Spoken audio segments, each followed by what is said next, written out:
All right, welcome everyone. We're Semblance of Sanity. I'm Caleb. I'm Jacob. And we're here for our podcast, number 35. Oh, Yep. Mm-hmm. We are, these are still happening, and it's awesome. This one is going to be about how lingering moments can make characters come alive. Yes, and with that mouthful of a title, you're probably wondering... Is this a light novel series? Yeah. Like, what are lingering moments? Mm-hmm. We'll get into that in a second, but before that, we have to shout out one of our VIP patrons, Cyros, one of the longtime supporters that we have on our Discord. You're awesome, dude. We appreciate your support so much, we enjoy all the recommendations you give. You have very good taste in anime.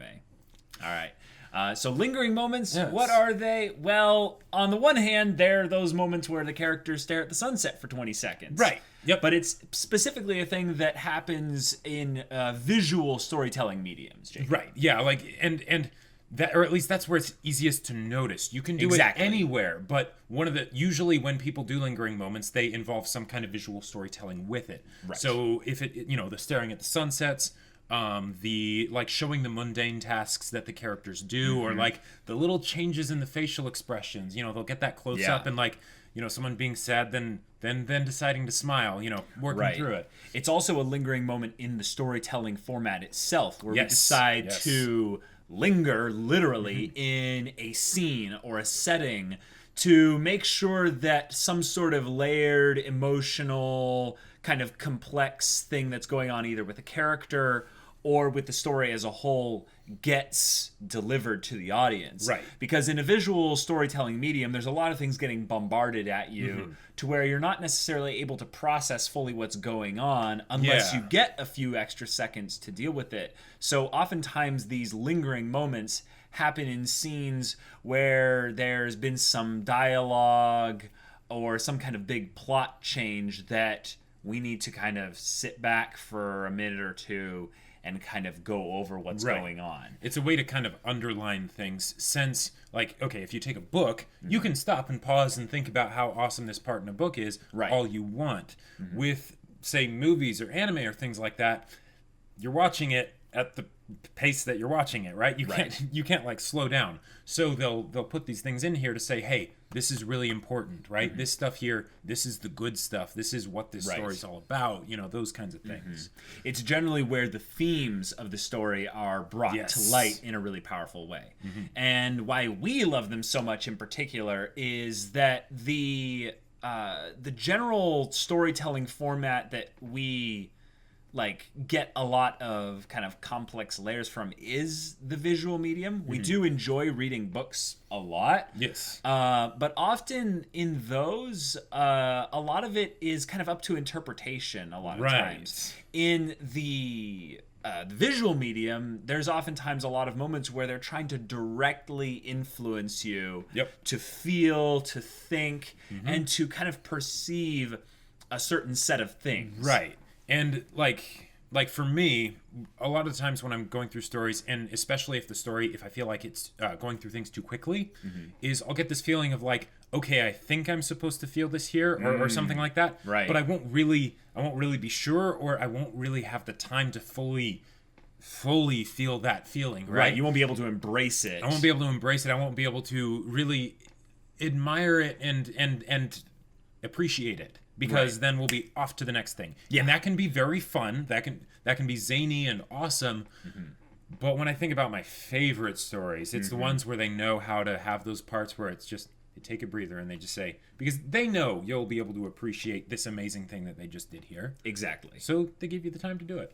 Right. And it's in those stories in particular where the storyteller understands that even in a completely non-lingering type of story, you need these moments every once in a while to make sure that the gravitas or the emotions or just whatever it is sinks in. Yeah. And in particular, it also gives your audience an opportunity to ask questions, to kind of think a second time about some things, to kind of go over their own interpretation of something and question it and go, wait a minute, am I really getting the full depth of this story?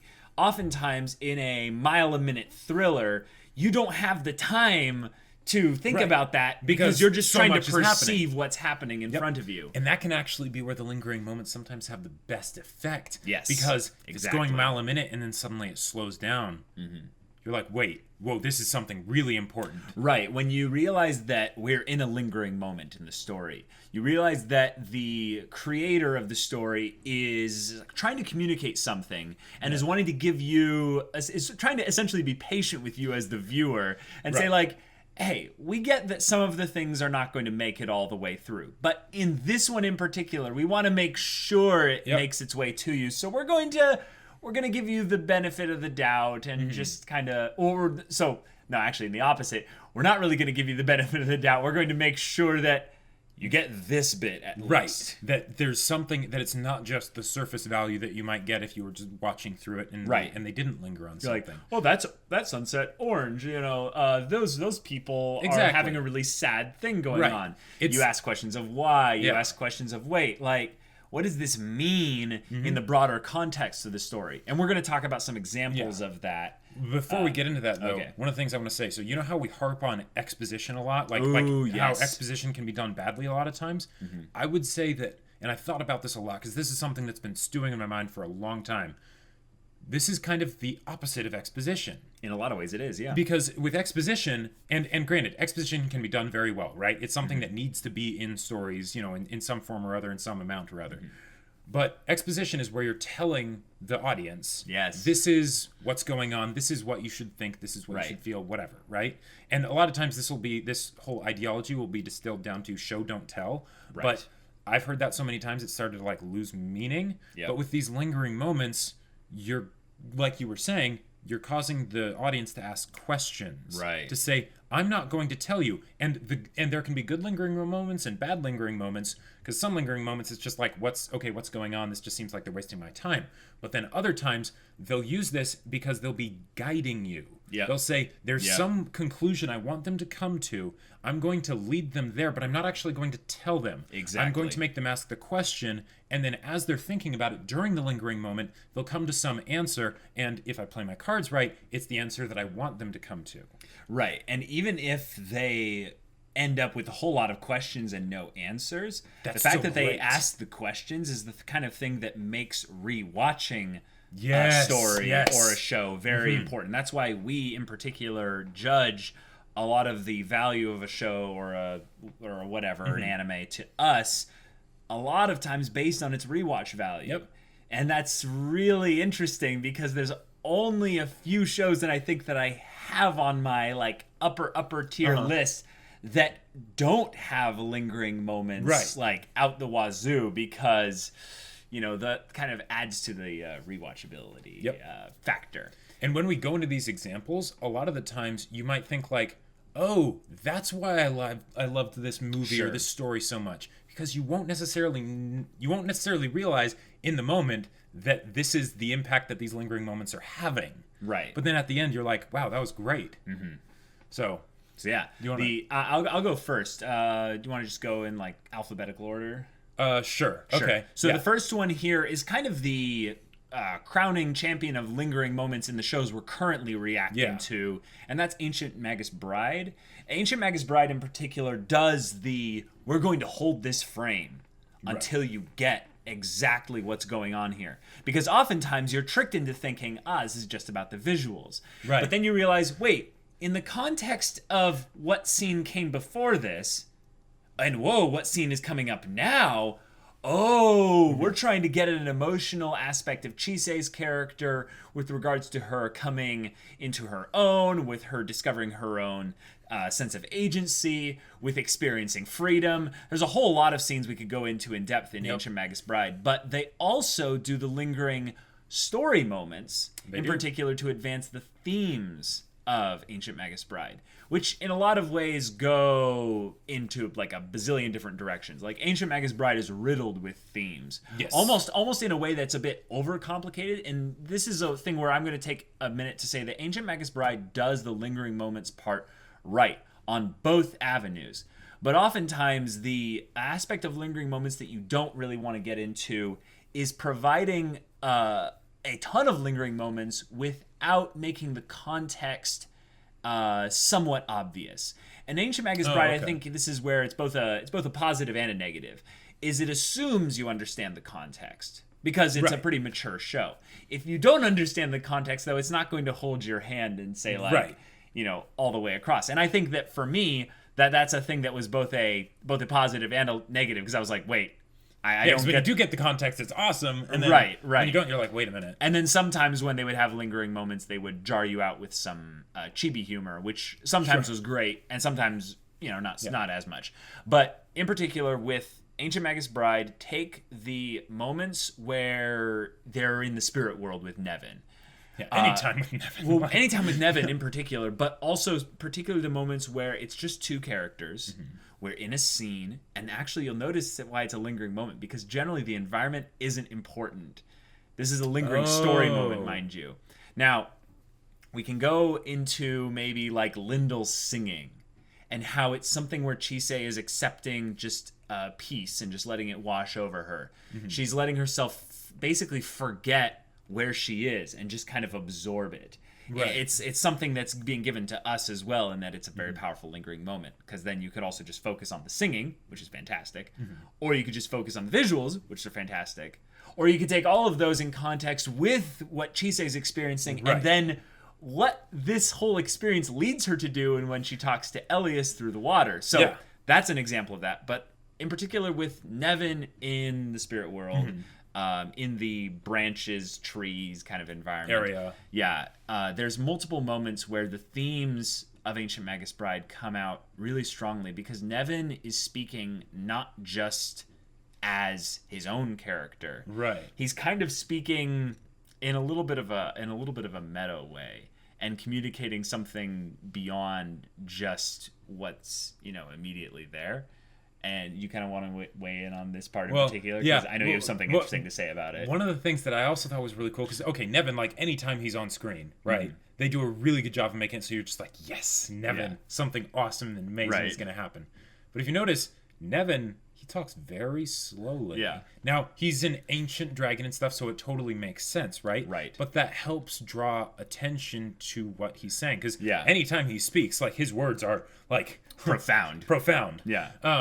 But then even, like, when they had the first dragon flight, one of the things I thought for a moment is I was like, wait a minute, why? This is basically a still image. Right. There's little bits of movement, but that almost seems like they're cutting corners. But then I was like, wait a minute, no, they're telling us that the visuals are not what's important here. Right, yeah. And then that just blew my mind. Right, and when you think back of the broader context of Ancient Magus Bride, there are better lingering moments than others, but the ones that are really good, like, they're really good. Like, just take notes if you are, thinking about kind of directing a story in some ways, because that's a great example of it. When you... Maybe even on the production side, they had to cut corners in some ways, but they chose anyway to add the lingering moment effect within that, despite maybe that being an issue. Or like how, the part that I really freaked out at when it happened in Ancient Magus Bride. We all know that part. Yeah, we all know that part. I'm not going to say here just because I don't want to spoil it for anybody that hasn't seen the show. But if that part had only been like 15 seconds... how much would that have sucked? Yeah. You got to take time with those things. Yeah, that was about 2.5 minutes, I think. It was amazing. It was amazing, yeah. All right, next one. So this is one, big surprise when I mentioned this. Silent voice. So this is a movie, and if you haven't seen it, watch it, because it is just about, like, I would say, like, the definitive explanation on how to do this in, like, storytelling, or at least... certainly when it comes to characters, because a silent voice is all about communication. That's like one of the big themes of the movie. So the fact, and this is another one of those things where it displays what animation can do that live action would have a much harder time doing, because it's all about those subtle things that people do. Because it's not about like what's going on in the scene. It's about how this person responds in the slightest of ways, because that's the only way they can communicate. Right. And they leave it mysterious for, a lot of the time, which helps with rewatching a ton. But it's also one of those things where they're helping draw attention, again, to What's going on? What is this story about? Right? And like there are so many parts. There are too many parts to mention. But specifically, when Shoko this is at the beginning, so don't worry, it's not spoilery or anything. When she does the little thing of, can we be friends? Right? And the way they make her face look, where she's smiling, but it's kind of like a sad smile, and everything that's happening before that, everything that happens immediately after that, and the way they, like for instance, she gets dirt thrown on her, and then she falls down, and they sort of like slow, like they actually kind of go into bullet time almost as she's falling, and it's just like, just so that you can realize, because otherwise with something like that, I might be like, oh man, they're hitting the baseball bat of emotions a bit too hard, right? But they're like, no, we're gonna slow it down because we need to know that you know just how horrible this is, that it's happening. That way you can really think about it. You can't blink, you can't look away. They want to draw your attention to it. Because the whole rest of the movie is going to be based around that. And like for me, when I think of showing, not telling, especially in like books with writing and stuff, that's something that I've always had trouble with, because it would kind of feel like filler. It would feel like, okay, they're just fluffing up the pages so that they can have this story that really could last only, 50 pages, take 300. But then when I see a story like that, and I'm like, oh my gosh, all the times that they have those piano keys in the soundtrack, which is amazing, and check it out. Just amazing. They hold those notes, or all those little things, and it's just like, it would just wreck me, like. Yeah, Silent Voice is one of those ones where you realize that the lingering moments are both in the audio and visual format, but then in particular, the entire story has like this, almost this perfect formula of transitioning into a very obvious lingering moment that is going for the full effect of kind of almost a horror stinger that happened previously. Like think about in horror movies how you have that kind of that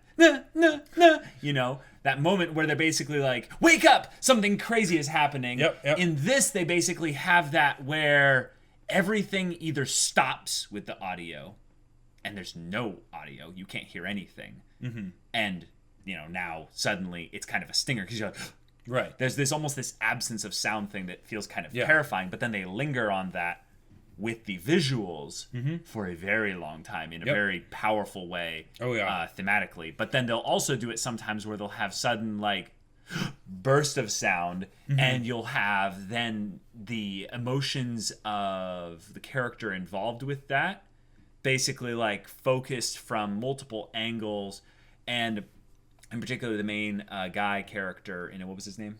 Shoya, there's a particular moment where he's not having a good day, and that's a lot of the movie in particular, but I don't want to spoil it, where they show his basically existence from his perspective, but then they zoom it out and show a third person behind him perspective, and in that they choose to focus the audio on everyone else and what they're saying and doing, but it has this aspect to it that I don't want to spoil stuff. You guys are probably figuring out which scene I'm talking about if you've watched it.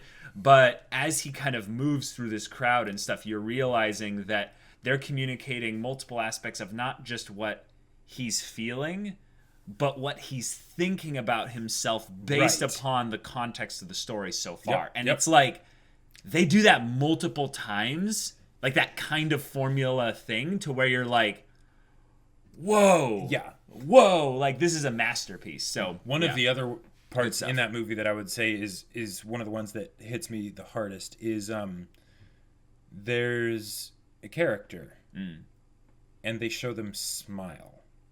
And it's just they just smile.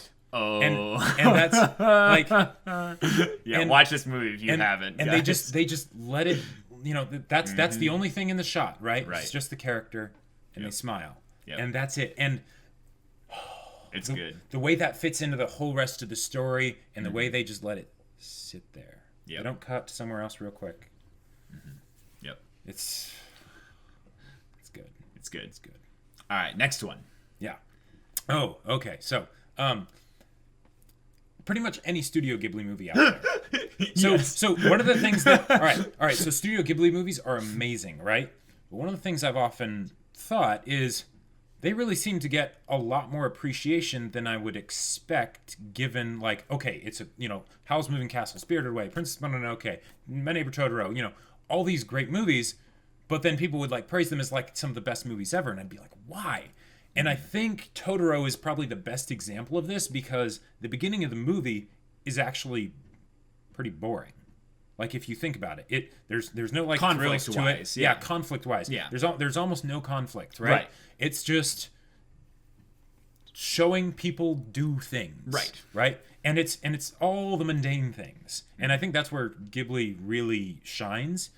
Showing people doing those mundane things like eating or taking baths or whatever, and then the actual conflict happens in the last 20 minutes, right? And if that conflict were to be in another story, in a lesser story, or say at the beginning or whatever, I wouldn't think that would be enough to carry the story. Right. But because you've followed these characters, just going about their daily lives, that makes them really feel like they're actual people. Right. So when it's when the difference this thing between happens, characters and people. Right, Basically. exactly. Yes. You can sometimes break the illusion so much in a good way. And that's one of the things that I always thought was crazy about Ghibli movies, because if you look at the characters, a lot of times I have trouble telling them apart. The designs are about the same. I can't remember the names, and things like that. But because they have these lingering moments, right, all throughout the movie, again, Totoro being a prime example, when this simple conflict comes in at the end, it hits hard. Yep. It hits hard. You are thinking not, oh man, that sucks for that character. You are that character in that moment. Right. You empathize to the point of they're your friend and you want to help them. Yeah. And the power of having the lingering moments used to set up a story ends up making the character come alive. There you go. Roll credits. That's the podcast right there. But one of the best examples of this in cinematic history. Got to kind of end off on this one. This does not come from an anime, guys. No, it does not. This comes from a Pixar film called Up. And now you immediately are all crying. what we're talking about. You're all immediately feeling the heat rise up from your cheeks into your eyes here. When you go and watch Up, the movie by Pixar, yes, it's one of the most amazing animated films out there. And actually, it's a little bit overrated in some ways because the power of the movie's premise is basically packed within the first, 8 minutes. Yeah. Right. When you get this non-verbally communicated story of a couple and them going through life together, you end up realizing how much of a gamut of emotions you can have within this sequence of lingering moments, which is basically the whole thing. Because here's the thing. Okay, the rest of the movie Up, it's good, right? It's good, but without this 8 minutes, without all those times that it showed them putting the quarters in the jar and then smashing, breaking the jar, breaking the jar with the hammer, and and all that stuff, and looking at the postcard or whatever it was as they're passing by, and things like that. Yep. Without all those little things, it would not have been the same movie. It would not have been the same movie. If anything, the movie would have been a little bit hollow. In a lot of ways, we wouldn't have identified as much with the emotional why behind the main character. We wouldn't have cared about this curmudgeony old man nearly as much, right? But after this... But after that, we were on board for whatever kind of story came up with this character. Because this is something that the story chose to do, was once the flashback kind of bit, the kind of flash through the life of this guy was over, they didn't make the guy very likable. No. One of the things that they in particular did was they made him realistic. They made him a little bit more human, more like a person rather than a character. And a lot of people wonder, I think, why certain stories are so memorable or so rewatchable or what have you. And I think it's this. It's that when you have a lingering moment or a sequence of lingering moments, however you choose to do it in your story, there's no right or wrong way to do this, really. There's many different interpretations on it. As long as you choose to do it, you focus it on the characters, and you give the audience kind of the impression that there's some questions that can be asked here. There's some depth that can be explored here. They'll look at this and go, oh my gosh, like, this is a story. Like, this in and of itself, the lingering moment itself is telling a mini microcosm of a story. Right. And I am only getting 5% of it right now. Because right now my two eyes are limiting me from actually what I should be seeing. Yeah. And you're seeing something that, yes, is good, or you're hearing something, yes, it's good, but there's always that extra bit that's right underneath the surface. And when a lingering moment decides to extend that lingering moment on and on into something that could be considered, if you're just looking for a casual bit, to be just a waste of time. Right, because it is risky to do that. It's very risky to do that. And I think a lot of stories fail in this regard because they're either not able to communicate clearly why the lingering moment was there, or they have a conflicting message with why the lingering moment is there, so that no one really understands exactly what the vision was behind that. Yep. So there's a lot of factors that go into play, and a lot of probably people involved with making that lingering moment come to life in a perfect way. It's not just the visuals of the audio or the directing or the voice acting or whatever. It all comes together. So in Up in particular, that's basically, in our opinion, like one of the quintessential examples of this, held for the longest period of time. And that's why I think a lot of people really attribute Up to be one of the greatest Pixar movies ever. But I would say if you took that scene and you use it as an example of a lingering moment in stories for the purpose of developing characters, it is the greatest lingering moment out there, with actual data to back that up. So because Up was not a great movie because of the talking dogs or all that stuff, right? Or the adventure and the trip. It was because of that. And the whole climax of the movie is not defeating the evil guy, right? It's sitting on the sidewalk with ice cream cones, counting red and blue cars with the little kid. It's him going to the actual reward badge ceremony in stand for the parents that aren't going to be there. Right. It's the little things that are there and mean something because of the context built in the lingering moment scene in the beginning. Mic drop. Go watch Up if you haven't yet. If for some reason you haven't. And before we kind of wrap up the podcast section of this, we want to talk to you guys as kind of our audience in the way and have a little bit of a lingering moment here. Yeah.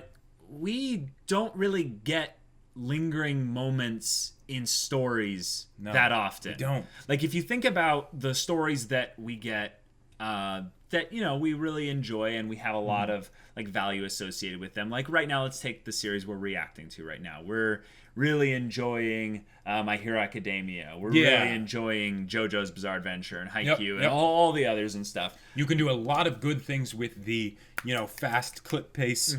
It can be absolutely amazing. High octane, hype, energetic stuff. Love it. But until you decide to linger on a character's emotional journey and have a moment dedicated to that and bring in the context of their arc, of the overall story, of maybe a capitulation of some kind of an arc or what have you, or maybe it's all a foreshadowing for an eventual arc, you basically are inviting your story to be either counted as one that's trying to get at a depth that's beyond the reach of the story, or you're giving it a little bit of a notch on the rewatchable scale, because then you can get people like us that go back on Avatar: The Last Airbender, for instance, or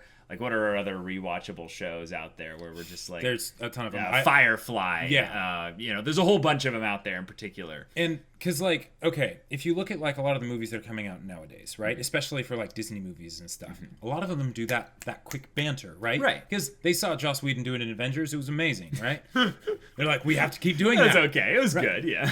But if you think about, like, oh, no, what about that stuff that used to be the norm, right? And I think the reason it stopped being the norm is because people didn't do it as effectively, so then it ended up just being filler time. Right, and also it was essentially a trick in order to make people think there was potentially depth in there, but then people saw through it, enough, and they're like, all right, we're not going to be tricked by these, false lingering moment scenes when it's really just, right, and a gag to kind of make us think that there's some kind of depth here.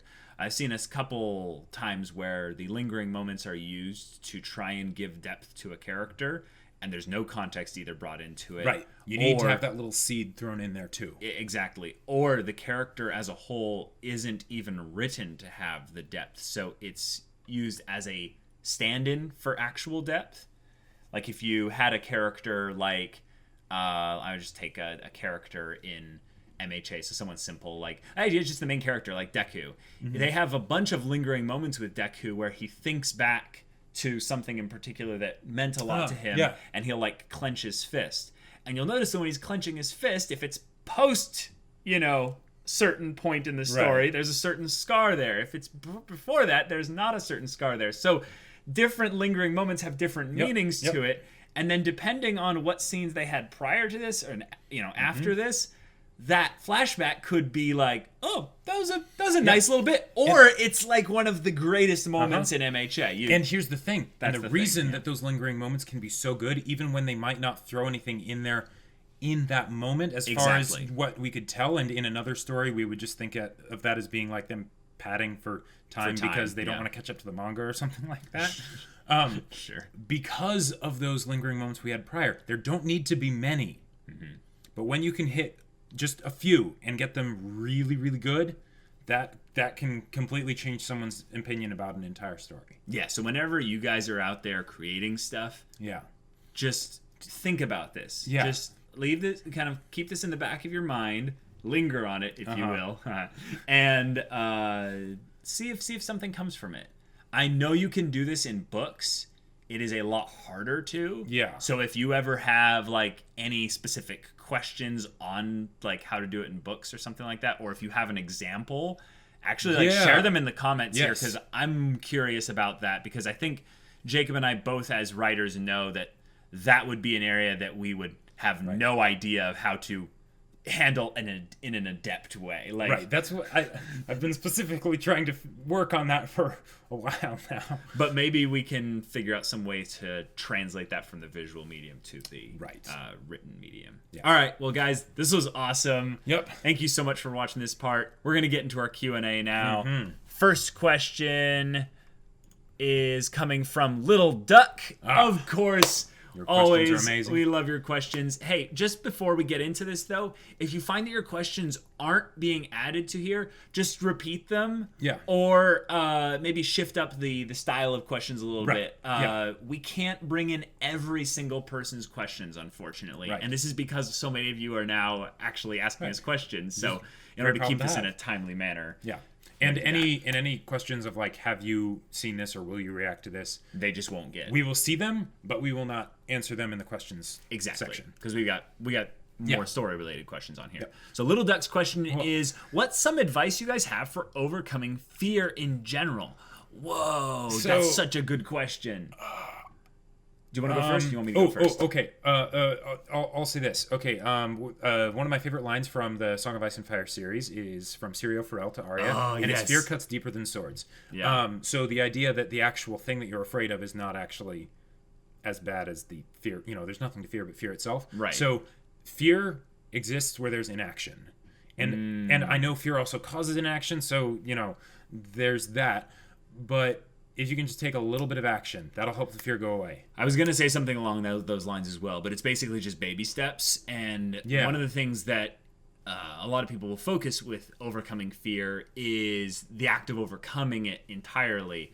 and will realize how unobtainable that is with regards to their current circumstances. So don't try to overcome fear instantly. Like, overcome like that little thing there to make a little habit change in particular that will lead you in the right direction to overcoming fear.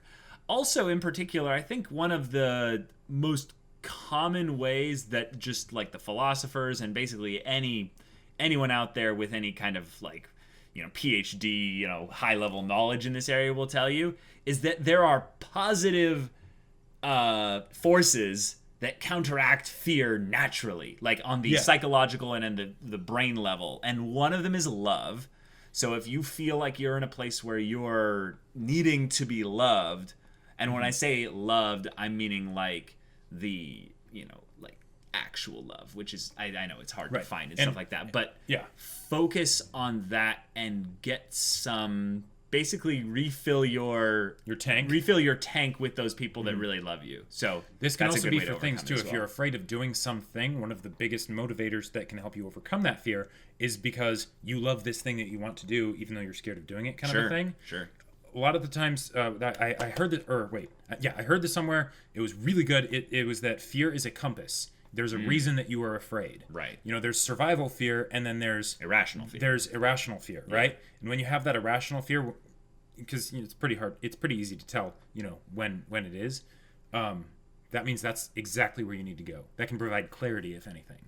Right. Overcoming it, that's a whole, you know, step in and of itself. But exactly. I'm afraid of writing this book, or I'm afraid of heights. Exactly. It's pretty easy to tell which one is the irrational fear versus the rational fear, the survival fear. Yeah. All right, next question comes from Daw.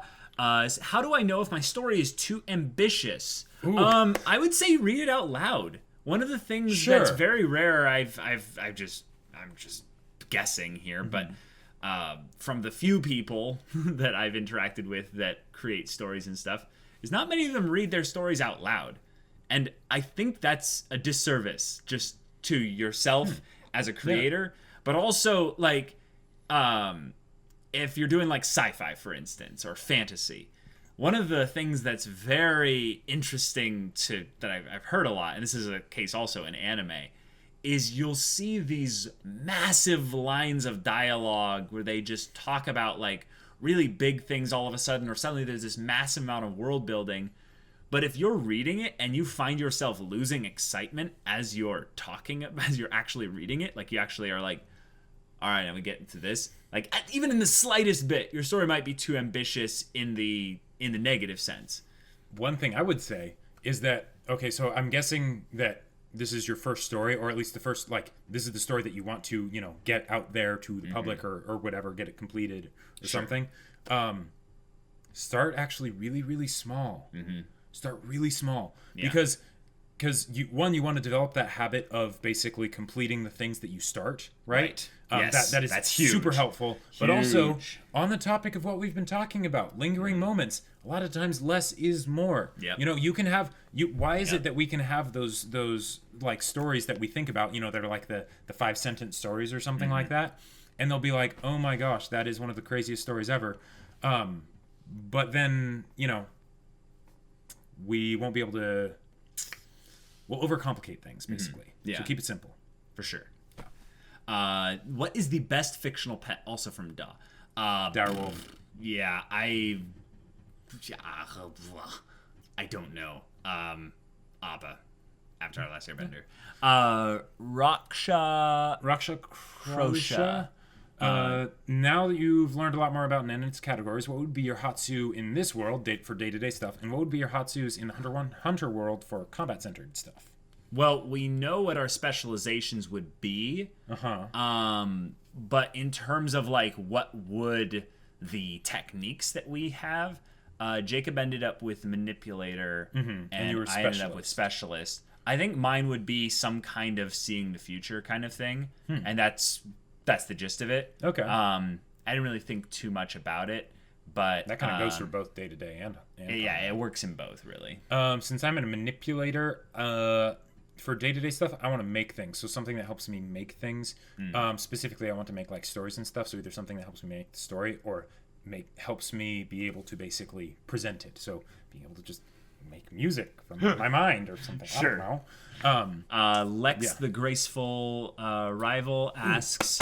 Steins Gate and ReZero are both very similar as far as plot and situations go. How would you compare them, and what are ways that each one could be improved? Oh, well, okay. I don't like ReZero nearly as much as this guy does. Right. So I would say the big thing, just to add value to ReZero, is actually like go into the characters. Now, This is the thing. The main character in ReZero is actually the best thing about really ReZero. Good. Yeah. But you know what's crazy? None of the other characters are really interesting. And now, I know that's not really that's a biased statement as far as things go. But I would say the way you could do it properly is set up proper character arcs that, even though there's the whole aspect of, Groundhog's Day, resetting, is have some of them end up being revisited as, we're at a different point in this person's arc now. They just decided we're just going to skip that idea entirely because the premise doesn't dictate it. So so this is how I would say the main difference between Steins Gate and ReZero is that Steins Gate focuses more on the characters than ReZero does. Right? A lot more. And the main issues, because ReZero has a lot of amazing moments where it knows what it's doing and it sticks to that, and it's focusing on the characters and such. But there's a lot of points where it doesn't, right? And that's what. Well, yeah, and that's why I would say Steins Gate has a lot more acclaim than ReZero, because Steins Gate stuck to the characters, maybe a bit too much in the beginning, and it let itself get pretty slow, but it still did that. So I would have basically taken all those parts where they got too much into the world for ReZero and made it instead focus on the characters more. Yes, that's a very simple way to do it. Because when they focused on characters, they did a lot of good stuff with them. It just wasn't the majority of the story. Right. ReZero is an example of a too ambitious show. I would say that ReZero is a perfect example of a show that tried to bite off more than it could chew. A lot of those things with the political movements of, the land, a lot of the things with even because I'm thinking about this just in the context of season 1, so I don't really care what the manga has coming up here. A lot of this did not build towards a proper climax, so there's a lot of needless plot in ReZero. When ReZero was good, it was really good when it delved into the thriller aspect, like the house and the beginning. Like there's a lot of things in particular. Like I'm talking about the mansion little bit where he kept looping, trying to figure out who was killing and stuff, and then the beginning bit where he's trying to just figure it out. All fantastic, and then it just seemed to lose direction and stuff. But this is like a bad comparison in my opinion, because they're very similar in a lot of ways. But Steins Gate is, in my opinion, like one of the greatest anime of all time, and ReZero is like a decent, seasonal anime that you can watch once and then never again. Well, and again, doing more with the characters would probably make them more rewatchable. That's true. Paul C. Are you guys gonna do a review / discussion of the Mistborn books you got? That could be fun. We'll probably bring up more, if anything, the discussion things that we gained from the Mistborn series into things like the podcast. Yeah. But we probably won't do official reviews. Jacob Kohut asks, what, if any, is your guilty pleasure show movie story? Well, here's the thing. I think the whole idea of the guilty pleasure bit is that you kind of ignore the critical failings of something, and then you just enjoy it for what it is. I think I have some like that, but I still think that when you say guilty, because I don't feel guilt really in a lot me neither. Of things. There are anime I wouldn't want, say, my grandma to know I watch, right? Konosuba. Konosuba, for instance, right? I don't want to give her a heart attack, but I don't feel guilty when I watch that. Right, no. No. So I would say, if anything, it's like either on the lines of Konosuba is kind of what you're talking about, or something along the lines of like A Princess Bride. Like, I think that Princess Bride isn't a guilty pleasure, but it's that, like, I like it way more than I should in terms of my overall likes with regards to story. Because I think of it, when I think of guilty pleasure, I think of, like, the kind of cheese that's really bad, but you love, Yeah. It's kind of like a parody movie, like it's Monty bad Python. Cheese, but it's my cheese. Yeah, exactly. It's like Monty Python and the Holy Grail. Like, that's a dumb, stupid thing, but it's my kind of dumb and stupid. And that's why I think Konosuba fits in that, because these are stupid characters doing Idiots, stupid stuff, but they're my stupid characters. Yeah, Exactly. Next question is from Bilgewater Blues. What Yes.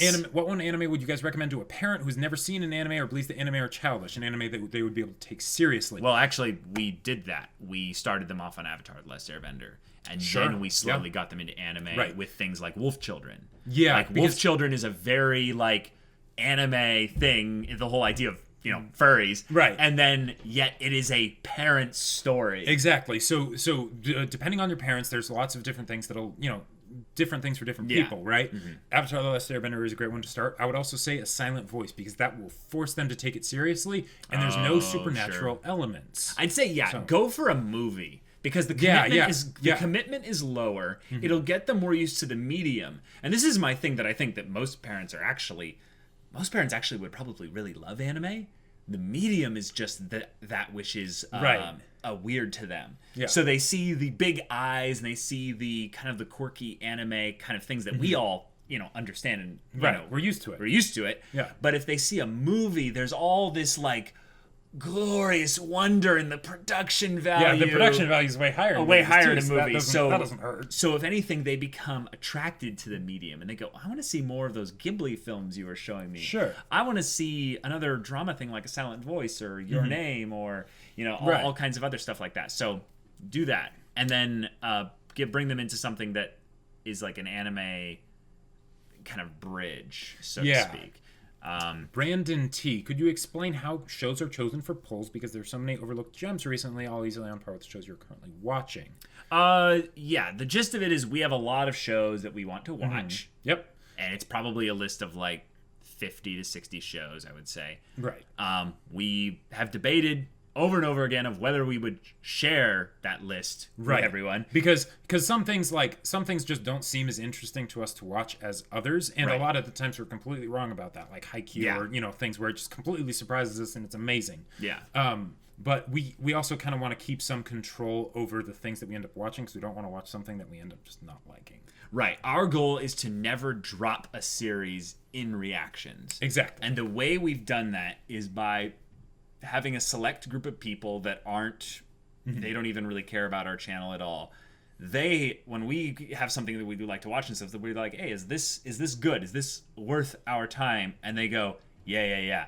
And generally, they're just like, yeah, go for it. But sometimes they'll say, yes. Yeah. And then sometimes they'll be like, no.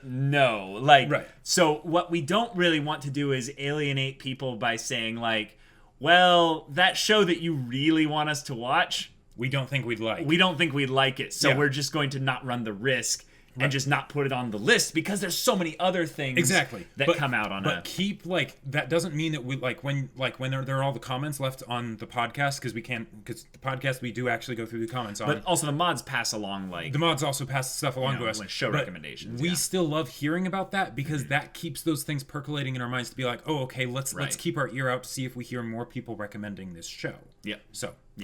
Another thing that, if you're wondering how you can recommend shows to us more effectively, if you're on our Discord, you'll be able to more directly interact with us.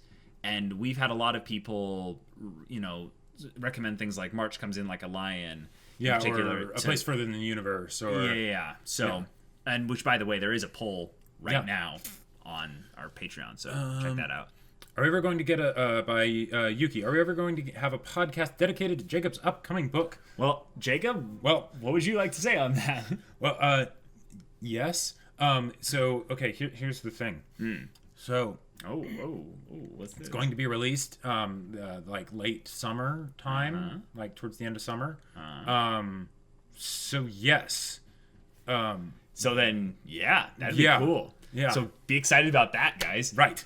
Next question is from Error Anonymo. How dark do you like your fantasy between vanilla Tolkien copy and Eldritch Horror? And Eldritch Horror. Tolkien, absolutely. Vanilla Tolkien copy, not as much, because we've already read Tolkien. So here's the thing about fantasy is a lot of people will kind of rate the dark level of fantasy based around some things like that I don't really equate to being whether or not the thing is dark. Like, if people die. And I think that's probably why people think that Tolkien is more light kind of side of things. Because no one really dies. No one really dies. But it has horrific monsters. It has dark lords. It has, some evil force that's malevolence, pure incarnate of darkness going to take over the world.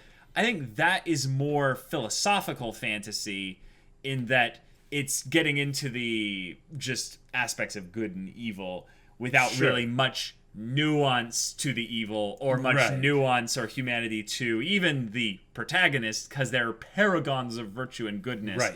I would say a dark fantasy is not eldritch horror. It's more, how human are we going to make this? Yeah, like Game of Thrones or something. Yeah, but Game of Thrones also comes with all the connotations of having, mature content in it. Sure, so it's, overly violent, overtly sexualized, mature language and stuff. And I don't even think that's what makes it dark. I actually we're watching Berserk right now. I would equate that actually to a darker fantasy in some ways, because they set up the premise that the world is going to get into a Game of Thrones kind of, just a darker kind of place at some level. But the characters in particular have a lot of humanity to them. Right. And yet there's this other foreboding aspect in the background. So I don't know what fantasy blend I prefer. I'm a sucker for fantasy in general, so all of it sounds fantastic.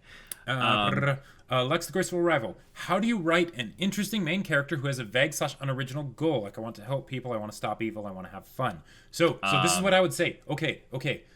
Vague and unoriginal, one or the other. So here's the thing. With an unoriginal goal, the way you make it compelling is you make it so it is very clear, not vague at all. Right. Think Deku, I want to be a hero. Or Hinata, I want to be good at volleyball. Right? That is not original. Not at all. That is very, very simplistic. Right. The reason it works is because it is clear. You could ask anybody what the main protagonist's goal is, and they would be able to tell you. Yep. Right? Yep. They want it, and they want it bad. Yeah. For a vague goal, in particular, you want to delve into the thoughts and the thinking and the everything of that character as they're pouring over, as they try to define their goal. Yes. But they're unable to, because they're unable to. That's their character. Yeah. Yep. And if you want to make that interesting, really make a huge focus of the story be the internal kind of struggle of just trying to have a clearly defined goal. Because I would say a main character without a clearly defined goal, it's generally a very bad thing. risky. Yeah. So if you're gonna have it vague, I would say be clear about it being vague. Right. I would say in some ways Saitama is kind of that. No, that's fantastic, because he doesn't even know what he wants. Vague goal, absolutely. Yeah. But they are so clear about it being vague. Yep. They beat you over the head with it, right? And that makes him a very compelling character. Yeah. There you go. Because he's basically on a discovery to finding his goal. Exactly. And who can't identify with that? Yeah. It's what we all go through. Last one, also from Lex the Graceful Rival. How would you go about writing a story with an antagonist or villain that might be morally or factually in the right? Could you give examples other than ones that include main character villains, like Light from Death Note? Well, more recently, I would say the main antagonist in Psycho-Pass had a lot of good points to him. Yeah. Wow, I'm blanking on his name. But Makishima. Makishima, thank you. Yeah. His character wasn't completely in the right. Right, because he did things that were but he was very factually in the right. Yeah, he made a lot of great points.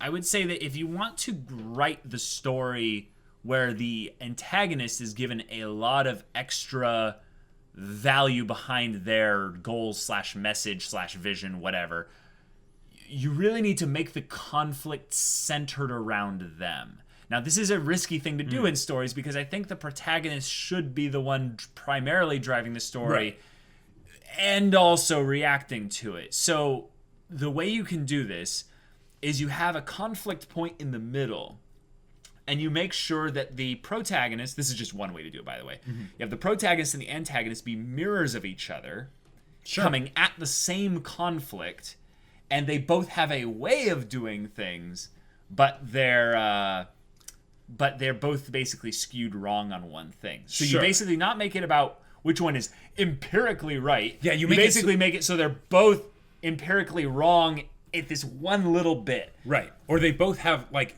you can also get it down to just simply a difference in opinion. Yes. Right? Yes. That's a great way to do it. They both have a great way to do things, because this is something that'll make the conflict really feel real between your protagonist and your antagonist, is because they agree with both of them. Right. But these people cannot agree with each other. Yep. And because of that, they are going down a path where they're going to come to blows in whatever form that takes. There's a lot of stories that do this, and the crazy thing, though, is I don't think there's a story that's ever done it perfectly. I think that story is what everyone wants their protagonist-antagonist relationship to be, but it's so hard to get it, like, just perfectly. Everyone hits that 9 out of 10, like, oh, this is... if they even it's try so good. If they try it. But I think I know a lot of stories that have, not hit masterpiece level, but they've gone, ooh, we did a great job of doing that connection between our antagonist and protagonist. So that's a way to do it. I would say that's probably the easiest way to do it, and in some ways it's also the hardest way to do it